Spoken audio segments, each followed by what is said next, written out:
tous et à toutes. Bienvenue dans ce nouvel épisode de Francisation réussie avec Annie.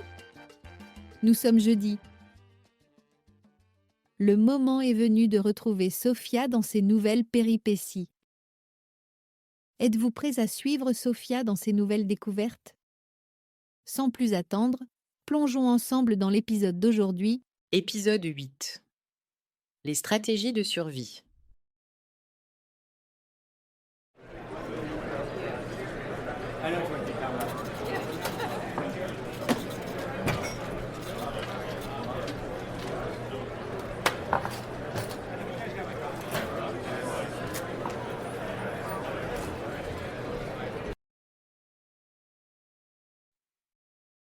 Je suis assise dans un café en face de Karim.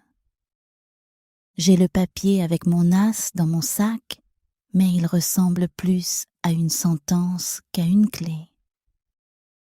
20 heures par semaine, sur le campus pendant 6 mois. Mon budget, mes plans, tout s'effondre. Je regarde Karim, il a l'air si calme. Il m'a dit, je vais t'expliquer comment on s'en sort. J'espère qu'il a une baguette magique.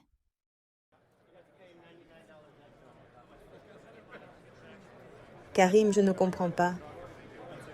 Comment je suis censée payer un loyer de $600, la nourriture, le transport, les livres, avec 20 heures au salaire minimum?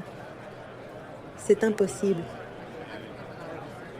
C'est impossible si tu suis les règles à la lettre sans réfléchir.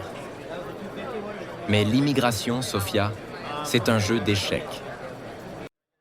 Il faut être plus malin que le système, tout en restant dans la légalité. Respire. La première chose à comprendre, c'est que la règle des 20 heures s'applique à un emploi salarié. Ça ne couvre pas tout. Qu'est-ce que tu veux dire? Je vais te donner les 5 stratégies que tous les étudiants internationaux qui réussissent utilisent. Stratégie numéro 1. Optimiser tes 20 heures. Ne prends pas n'importe quel job. Si tu travailles dans une boutique de vêtements au salaire minimum, tu feras 15,25 sous de l'heure. Mais si tu es serveuse dans un restaurant du centre-ville un vendredi soir, tu peux faire $15 et 25 sous de l'heure, plus 100 à $150 de pourboire en une soirée. Ça change tout.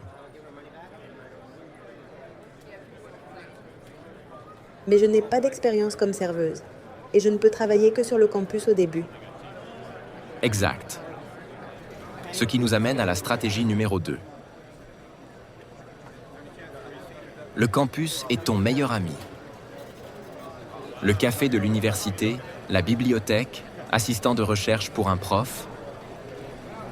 Ces jobs sont souvent moins payants, mais ils ont des avantages.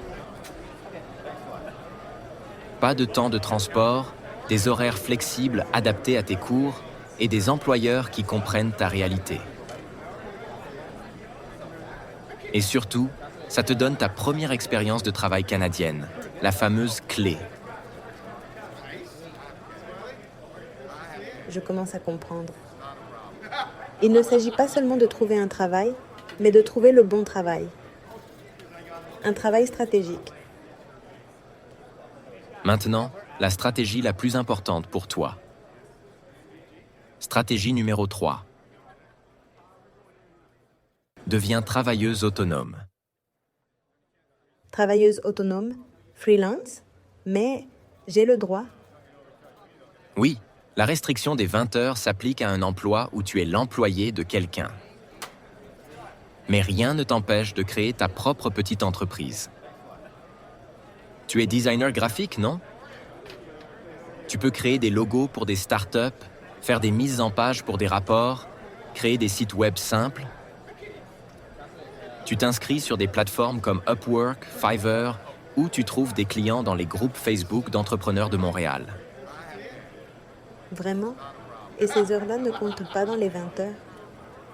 Non, c'est du revenu de travail autonome. La seule chose, c'est que tu dois le déclarer à la fin de l'année quand tu fais tes impôts. Tu seras responsable de payer tes propres taxes sur ce revenu. Mais ça, c'est un autre cours. C'est une révélation. Mon portfolio, mes compétences de designer, je pensais devoir les mettre de côté pendant des années. Mais je peux les utiliser. Maintenant, je peux commencer à construire ma carrière de designer en parallèle de mon job étudiant. Stratégie numéro 4. Et celle que tout le monde oublie. Les bourses et l'aide financière. L'UQAM a un bureau d'aide financière. Va les voir. Il y a des dizaines de bourses pour les étudiants internationaux, pour l'excellence académique, pour l'implication sociale. C'est de l'argent gratuit, Sophia. Il faut juste prendre le temps de remplir les formulaires. Et enfin, stratégie numéro 5. Pense en cycle annuel, pas mensuel. Oui, pendant 8 mois, tu seras limité. Mais pendant les 4 mois de vacances d'été, tu peux travailler 40, 50, même 60 heures par semaine si tu veux. Tu peux gagner assez d'argent l'été pour être plus à l'aise le reste de l'année. Il faut budgéter sur 12 mois. Ok, optimiser les 20 heures, viser le campus, travail autonome, bourse et budget annuel. C'est un plan. C'est un vrai plan. Mais il y a une règle d'or, une seule. Ne travaille jamais au noir. Au noir, tu veux dire payer en argent comptant? Exact. C'est tentant. Un restaurant te proposera peut-être de faire 10 heures de plus, payé cash, non déclaré. Ne le fais jamais. Si tu te fais prendre, tu peux perdre ton permis d'études et être expulsé. Ça ne vaut pas le risque. Jamais. Il a raison. Le but n'est pas de survivre un mois de plus, mais de construire une vie ici. Et on ne construit rien de solide sur des fondations illégales.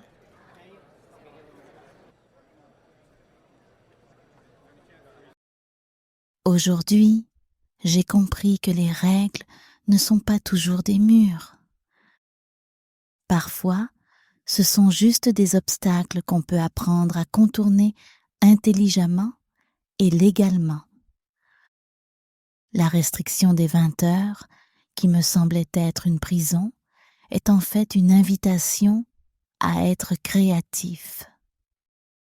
Elle nous force à ne pas seulement chercher un emploi, mais à construire une stratégie, à penser comme un entrepreneur, pas seulement comme un employé, à utiliser toutes nos compétences, pas seulement celles qui rentrent dans la case d'un petit boulot. Si toi aussi, tu te sens limité par les règles, ne baisse pas les bras. Regarde autour de toi. Quelles sont tes autres compétences? Peux-tu donner des cours de ta langue maternelle? Es-tu bon en photo, en cuisine, en codage? Ton salut financier ne se trouve peut-être pas dans un seul emploi, mais dans une mosaïque de revenus. Un petit job, un contrat freelance, une bourse obtenue. Le système te donne un cadre. À toi de peindre le plus beau tableau possible à l'intérieur de ce cadre. Aujourd'hui, Karim m'a donné une nouvelle palette de couleurs et je me sens prête à peindre mon chef-d'œuvre canadien. Mon plan est clair. D'abord, trouver un job sur le campus, bibliothèque, café, n'importe quoi pour avoir une base. Ensuite, créer mon profil de designer freelance. Et dès demain, je prends rendez-vous au bureau d'aide financière de l'UQAM.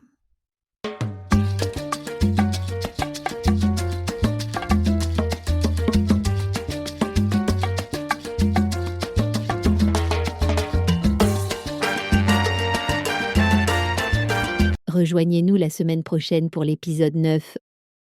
Mon premier CV canadien.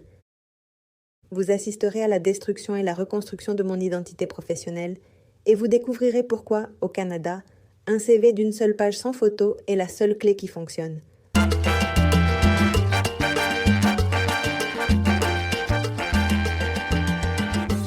Et comme toujours, je vous souhaite le plus beau des succès dans votre intégration en français. Ne lâchez surtout pas.